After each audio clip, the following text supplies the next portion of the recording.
researchers don't shoot me. I know Wikipedia is not like a ethical quote unquote source to use, but I did like the explanation of where the word originates from. So eco coming from oikos, which means home in Greek, or house, and from the Latin word cadere, which means to kill. And why did I like this term so much, or this explanation so much, to the risk of my credibility as a researcher using Wikipedia as a source, is that it beautifully explains that to commit ecocide is to kill our home.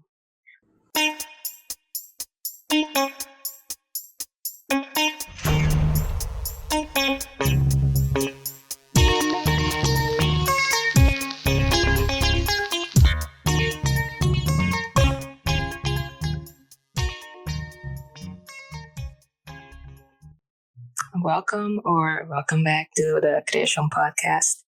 I am your gracious host, Monarch of Grey, and I'm happy to be back.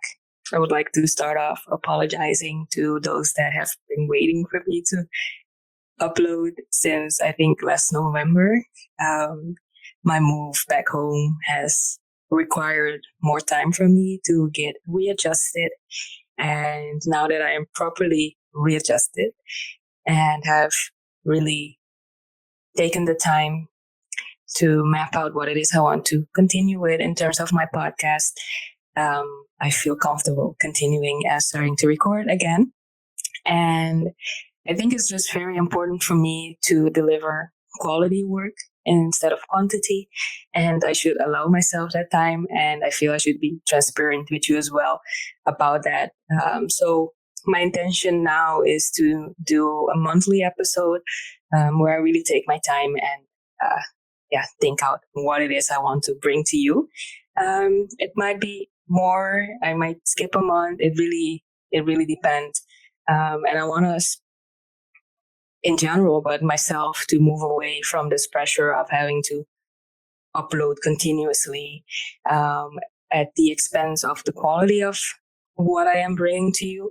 So this is it. This is my mode of working. I don't know, blame it on me being an artist. It is what it is. But I'm happy to be back, and I hope you do enjoy this episode that I prepared for today. And before I start, there's something I want to introduce, and this is inspired by a podcast that I was a guest on. And this podcast is Mindful of Everything, and Agrita, the host there, starts off with a meditation. I will not be starting off with a meditation, but I want to start off each episode, starting now, with something that I call a recognition of privilege. So I recognize that I have a lot of choice in my life. And with these choices comes power. And it is a power over people's lives, essentially.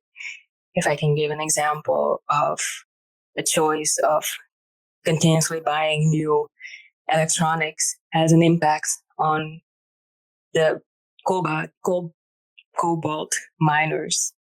It has an impact on the cobalt miners in Congo.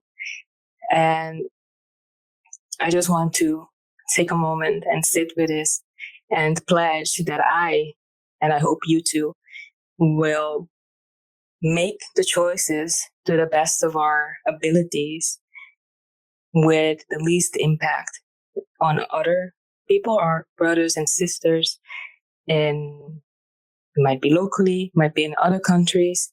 It doesn't matter. Other human beings, other beings in general. And also that we, in our choices, in the privilege of choices that we have, consider the effects that it has on future generations as well.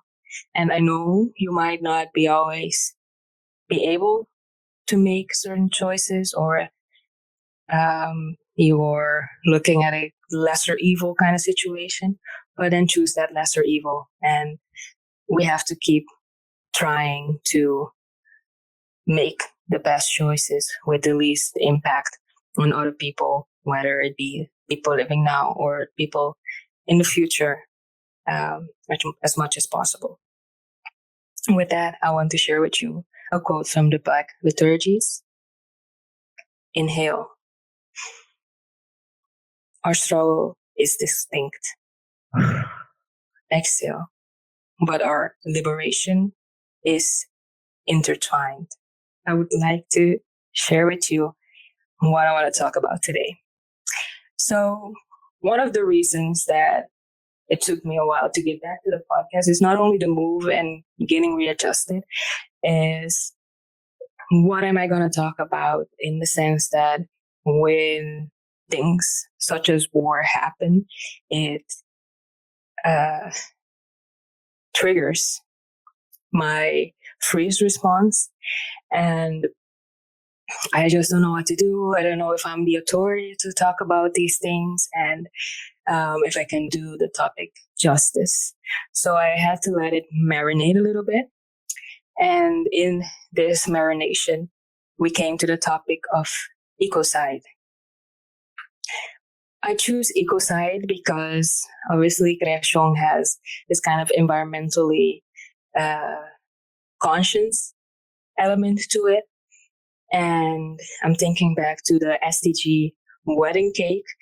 And the SDG wedding cake essentially is saying that the environment is the most important, because it is in that environment that we as a society function. And the society is more important than the economy, because the economy is but an effect of what we do in the society. So with this frame of mind, we're going into the topic of ecocide. What is ecocide essentially? Maybe you've heard of it before. The Cambridge Dictionary describes this as the destruction of the natural environment of an area or very great damage to it.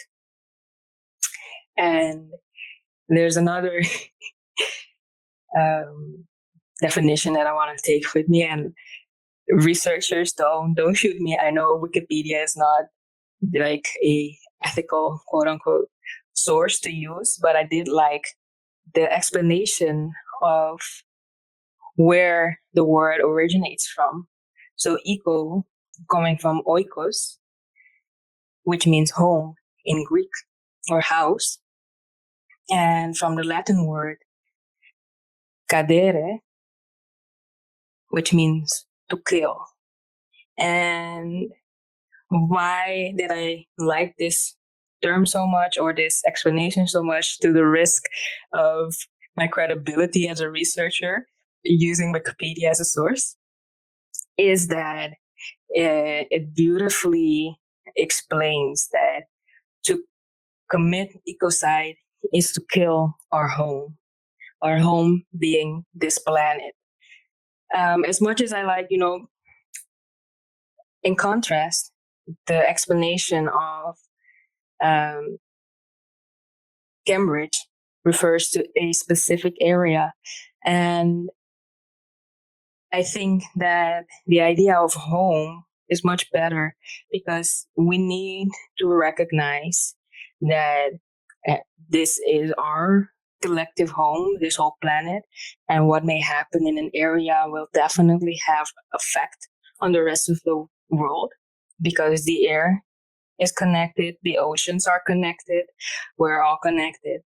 And we might not be indigenous to a certain area, but that does not mean that we should not care for it as it would have been our own home. I hope that makes sense. So essentially, that already kind of answers my next question that I wanted to pose to you. Why is this important to talk about, to consider, to take action against?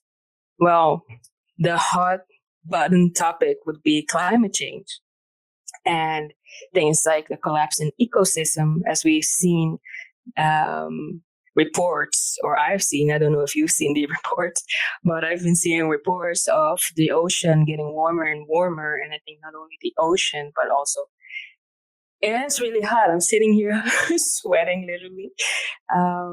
You can feel the effects of it. The ocean is feeling the effects. And obviously, if ecosystem collapse, it will be very difficult, at least in our lifetime, to see it recover.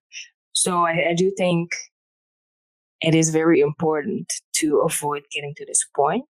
And obviously, if an ecosystem collapse, then that's also very bad for us. We live, that natural environment is our home, even if we like to pretend like it is not. It is vital to our own existence. So we are not only killing our home, we are killing other beings and species that we share this home with, and we are killing ourselves. So why did I choose this topic of ecocide? As I mentioned before about the war, and I didn't know what angle to talk about this with. This is my angle because war, and I will quote one of the articles that I was reading. This is an article from the Global Citizen by Joey McCarty, in which he's talking about the impacts of war on climate change and the environment. And the subtitle is even few things fuel the climate crisis, like war. And if you, like me, have been on the socials for any amount of time, you have seen the destruction in places like Gaza. So I want to quote this particular part. War impacts on the environment. 3 key facts about how war impacts the climate crisis and the environment. Militaries consume enormous amount of fossil fuels, which contributes directly to global warming. If the US military was a country, for example, it would have the 47th highest emission totally worldwide. Bombings and other methods of modern warfare directly harm the wildlife and the biodiversity. The collateral damage of conflict can kill up to 90% of large animals in an area. Pollution from war contaminates bodies of water, soil, and the air, making areas unsafe for people to inhabit. In that context, it is becoming hopefully clearer why it is important that we talk about ecocide, because it encompasses such I think it's a fuller understanding of what is happening, because now I'm taking the angle of war. But as this user on the internet said, Gaza has gas, Sudan has gold, Congo has cobalt, Haiti has limestone, Afghanistan has copper, West Papua has crude oil. Every nation suffering from some form of genocide or intense suffering is attractive in the eyes of Western imperial machine of consumer capitalism. And here in the world of everything is interconnected, you start to see that interconnection, and why I like this term of ecocide, because it just explains all of these different issues that we are seeing and that we are accustomed to separating in little boxes. We can connect them. And I think it's such maybe beautiful is not the way to say it, but it is a wonderful way to really come to an understanding of what it is that we are seeing. So not only is it genocide of indigenous peoples, and land grabbing, but it also ecocide, deliberately damaging the environment, which I think is kind of ironic considering that a lot of these wars have to do with resources. So you're damaging essential resources for other resources that might have been deemed more valuable for some reason than the life that is on that land. And another thing about the war, before we move on to the other bridge that I was starting to build and go towards, another thing about warfare, also from the same article from a global citizen, the world's militaries account for an estimated 6% of all greenhouse gas emissions, and many governments don't even report data on emissions from military activities, according to The Guardian. So, again, I find it ironic that on one hand, we are fighting for resources because we have overexploited these resources, and in the process we are polluting other resources that are, in my opinion, more valuable, because water, soil, and air are essential to, again, not only our survival but of other living beings. And that the same governments that are trying or acting as if they care so much about climate and that they're doing their best to reduce, and the implementation of the electric cars and yada yada yada, and eat vegetarian, do this, do that, that they are then going and investing in the very practices that are making the situation worse. So, to continue to my bridge, I don't know, I was in between, do I just make this a conversation on my opinions and observations, or do I go more academic and research? So in the process, I did do some research, and I came across this interesting essay, article, research essay, let's say, that is titled Ecocide, Genocide, Capitalism, and Colonialism: The Consequences for Indigenous People and Global Ecosystems. It is by three researchers from the UK, Crook, Short, and South. And it says, it starts with this quote, and I really liked it. Let us not, however, flatter ourselves over much on account of our human victories over nature. For each such victory, nature takes its revenge on us.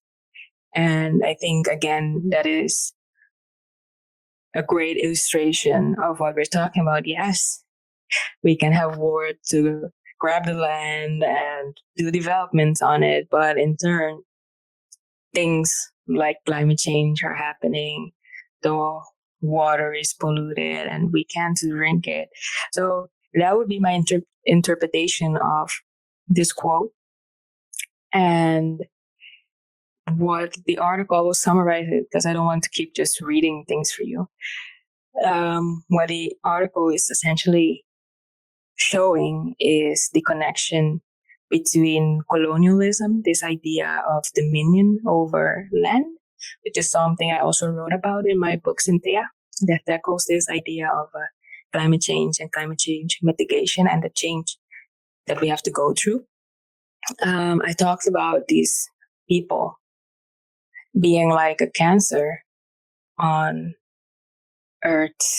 I believe it's a certain mindset of dominion over our natural resources, dominion over others, and it baffles me. But I have to revert back to something that I wrote about in my book, Cynthia, that talks about climate change and possibilities of mitigating it or the effects of it. And I reflected on how humans kind of mirror this internal working of our body and that you have cells that essentially thrive on a healthy ecosystem, and you have cells that thrive in toxic environment. So on one side, you have those of us that are fighting for a greener, more sustainable, more just world to live in. And on the other hand, you have people that are just bent on making everything they touch toxic, whether they're realizing it or not. And it's like a cancerous disease in a sense, in my mind. That is my opinion of it. And what is our solution? What is the antidote? What is the cure for this? And I think at least part of the cure is to continue to radically imagine a world where we can achieve this greener self, um, despite all of the things happening right now that it's hard out there. I recognize that. I'm not always super hopeful and positive, but there is this innate sense inside me where I recognize that I have to push through and I have to keep on some kind of positivity, because what's the point otherwise? And I believe in my core that as much as we have the power to destruct, or some people have the power and will to be destructive, that we, those people that have power and will to see a better future, also have to push through, be organized, and insist that there are other ways of managing our life, in other ways of living, in other ways of coexisting with our world, with each other, with the ecosystem, with our home, our natural environment. And I think it's connected to this idea of decolonization, which is something that I'm every day fighting with myself on certain internalized colonialism, which is also something mentioned in this article. And yeah, we have to resist and we have to push through. And I think this is something that is so different about this current genocide, and how by constantly being bombarded with not only the images of the destruction and imposed on these indigenous people, the destruction of their land, the destruction of their people, their cultures, their universities, and their medical systems, that despite this all, we see this resistance. And I think that we owe it to them and to ourselves to resist, to decolonize, to continue on this idea that we can live in a world free from this extortion of resources, of like material resources or mental resources or spiritual resources, that it is possible. That is the only thing keeping me going, to be honest with you. And I think that a lot of people are with me in this thought. I will keep fighting until I can't anymore, for this ideal.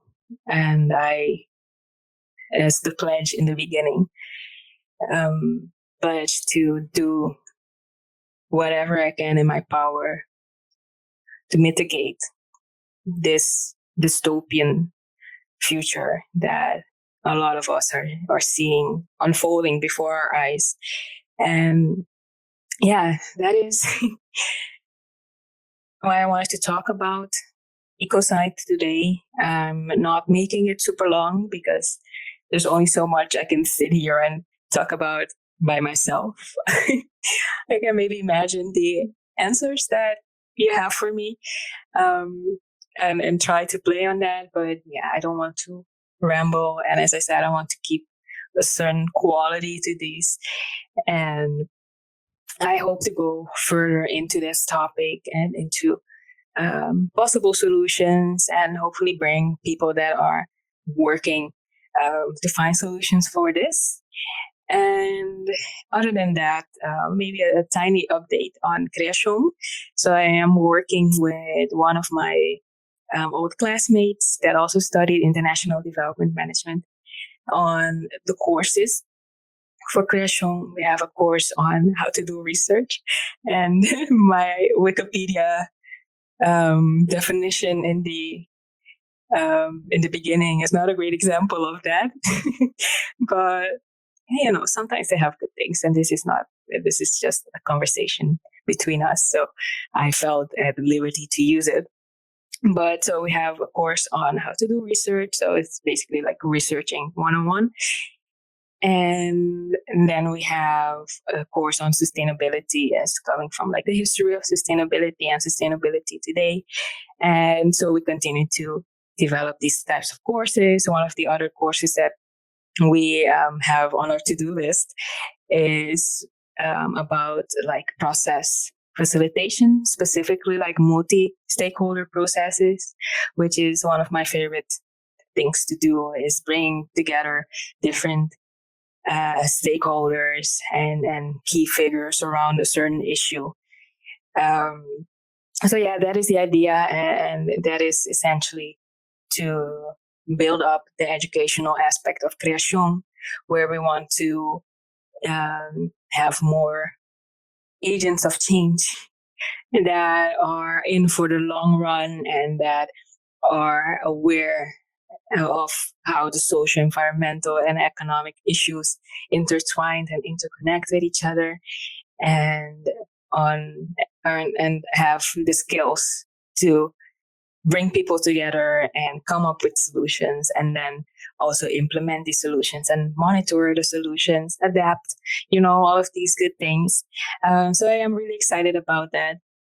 And I think the topic of ecocide is a very good basis to start up again with, and to go deeper in the future with other episodes. And I hope you enjoy this. And I can keep saying I'm excited, but I am really excited to start back again and to see Creation flourish in the vision I have for it. And it is keeping me motivated to continue. And that I see that despite everything happening now, despite the trying to break our spirits, that we keep going. And yeah, until next time on the Creation podcast, I have been your host for today, Monarch of Grey. See you soon. Bye.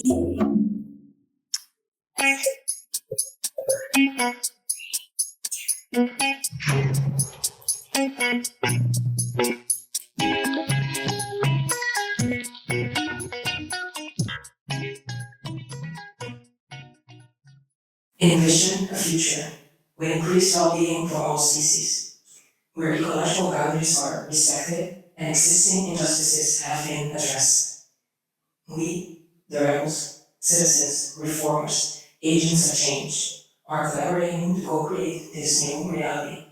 These are our stories.